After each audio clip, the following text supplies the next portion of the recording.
There are moments when time seems to pause, when the noise of everyday life fades, and the world leans in, sensing that something important is happening.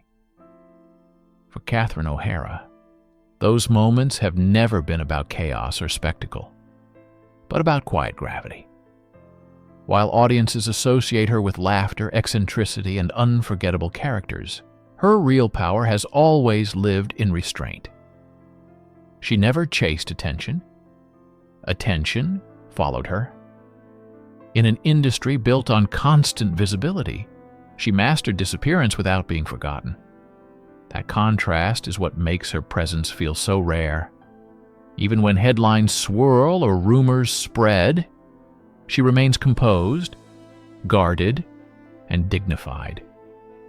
People assume that strength looks loud, but Catherine O'Hara has shown us something different.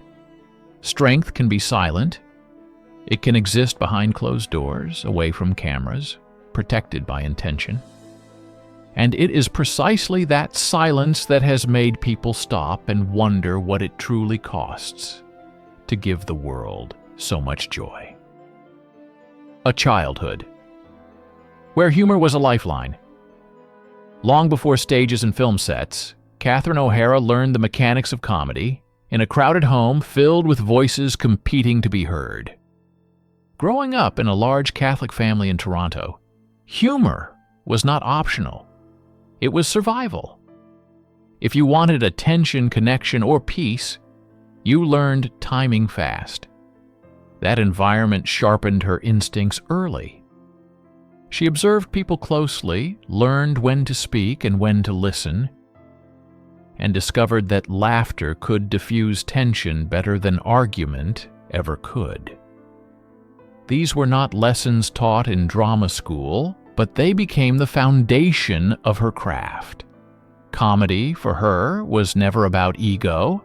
It was about empathy, understanding people, reflecting them back to themselves with warmth instead of cruelty. That upbringing shaped her into a performer who never mocked her characters, no matter how exaggerated they became. She understood that humor works best when it comes from recognition, not ridicule.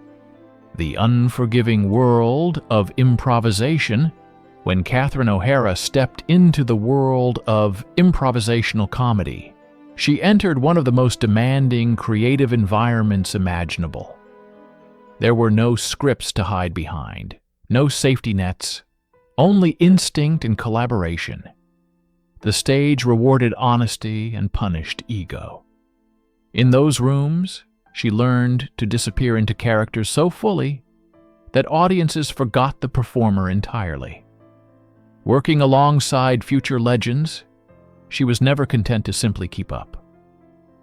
She elevated scenes through listening, patience, and precision. Improvisation taught her humility and courage in equal measure. It also taught her discipline. Comedy was not chaos. It was structure disguised as spontaneity. Those years quietly shaped the performer the world would later celebrate. They explain why her work feels effortless even when it is meticulously constructed. Improvisation gave her something more valuable than fame. It gave her confidence in silence, in pauses, and in trusting the moment rather than forcing it, becoming a permanent part of family memory. When Catherine O'Hara entered mainstream cinema, she did something remarkable. She became familiar without becoming ordinary. Roles that could have been forgettable became iconic because she grounded them in emotional truth. For many families, her presence became a seasonal tradition, a familiar warmth that returned year after year. She didn't just appear on screen, she settled into memory. That kind of connection cannot be manufactured. It comes from sincerity. She portrayed love without perfection, anxiety without cruelty, and chaos without bitterness. Audiences recognized themselves in her characters, and that recognition created comfort. Yet despite this visibility, she never allowed fame to define her identity. She remained careful, deliberate, and private. While the world welcomed her into living rooms, she kept her inner life protected. That balance allowed her career to endure. She became part of people's emotional history without ever turning herself into a public spectacle. The perfection hidden behind the laughter. Behind the ease of her performances lived an intense commitment to precision. Catherine O'Hara has always approached comedy with seriousness, treating it not as something casual, but as exacting work. Every gesture, every pause, every inflection mattered. Colleagues often describe her as deeply focused and quietly demanding of herself. Nerves were not uncommon, not because she doubted her ability, but because she respected the responsibility of making people laugh. Laughter can heal, and she understood that weight. Rather than relying on reputation, she prepared relentlessly. That perfectionism was invisible to audiences who saw only the finished product. But it shaped everything she did. It is why her performances resonate long after the scene ends. She was not chasing applause. She was chasing honesty, and honesty requires effort. Her humility often masked how much she carried internally, choosing excellence over ease every single time. A career renaissance, defined by confidence. Later in her career, Catherine O'Hara experienced a creative resurgence that reintroduced her to new audiences without reinventing who she was. This period was defined by confidence rather than reinvention. She leaned into her instincts, her experience, and her fearlessness. The characters were bold, stylized, and unforgettable, yet still deeply human. What made this era special was intention. She did not follow trends. She set tone. The recognition that followed felt overdue rather than surprising. Audiences responded because it felt earned. She demonstrated that creativity does not fade with time, it sharpens. Instead of resisting age, she embraced it as texture. That choice reshaped expectations for performers everywhere. Her work during this chapter was not about proving relevance, it was about freedom. The freedom to be specific, unapologetic, and entirely herself, without compromise or explanation. Choosing privacy as an act of strength. In a culture obsessed with access, Catherine O'Hara made privacy her boundary and her shield. She understood that not every story needs an audience. This was not avoidance, it was preservation. By separating her work from her personal life, she protected the space where creativity begins. She allowed herself to be known through characters rather than confession.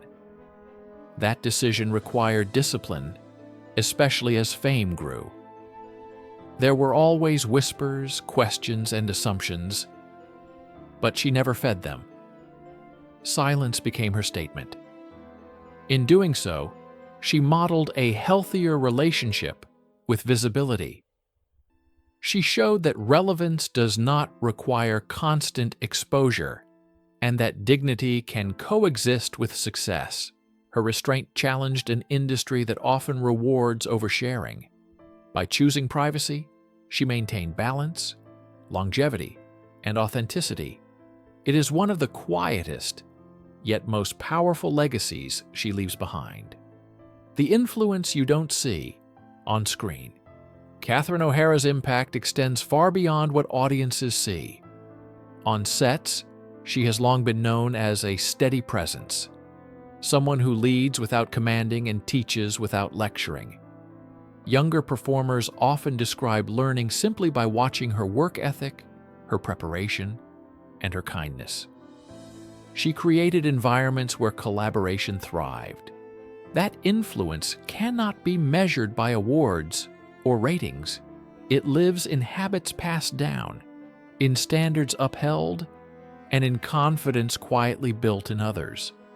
She demonstrated that leadership does not require dominance. It requires consistency. Her generosity showed up in professionalism, respect, and patience. In an industry often driven by urgency, she offered steadiness. That steadiness shaped projects, careers, and creative cultures. Long after individual roles fade, that influence remains embedded in the way people work together, making her legacy as much cultural as it is artistic. What her story asks of us. The story of Catherine O'Hara ultimately asks for reflection, not speculation. It invites us to reconsider how we engage with the people who bring us joy. Behind every performance is a human being, balancing effort, vulnerability, and time. Her journey reminds us that strength often looks like silence, and that giving does not always come with explanation. She offered laughter generously, without asking for access in return. As audiences, we are reminded to appreciate without demanding, to admire without intruding. Her career shows that longevity is built on boundaries, intention, and respect for oneself. The legacy she leaves is not just humor, but grace. Grace in how she worked, how she lived, and how she chose to remain herself in a world that constantly asks for more. And perhaps the greatest lesson is this: listen more closely, because the quiet ones are often carrying the most.